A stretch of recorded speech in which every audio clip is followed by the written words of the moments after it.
প্রিয় ইউটিউব বন্ধুরা ও ফেসবুক বন্ধুরা, আজকে আমি এখানে এসেছিলাম একটা টক শোর প্রোগ্রামে।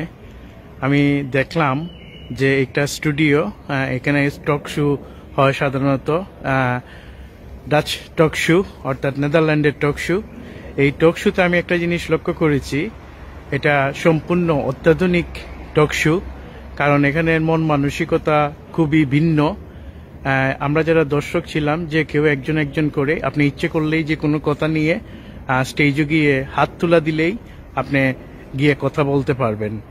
তো আমার হয়তো ডাচ ভাষা সম্পর্কে কোনো অভিজ্ঞতা নেই বা ডাচ ভাষা আমি কথা বলতে পারি না, তাই আমি কিছু না বলেই জাস্ট আসলাম, দেখলাম এবং চলে গেলাম এবং আপনাদের সাথে শেয়ার করলাম।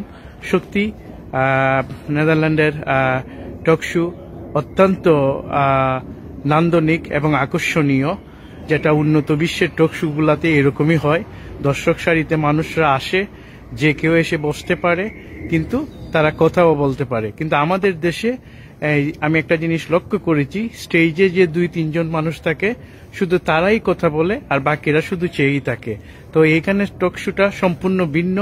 তোমার ফ্রিডম, তুমি তোমার মতের মধ্যে যা আসে তাই তুমি বলতে পারো।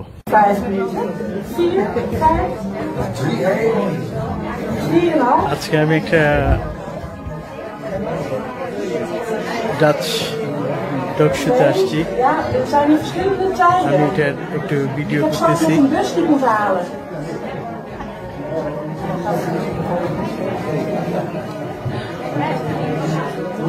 Sometimes I feel like I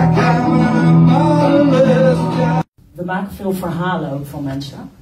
Kijk, dit boek staat helemaal vol met portretten en we proberen dan mensen heel mooi en waardig neer te zetten.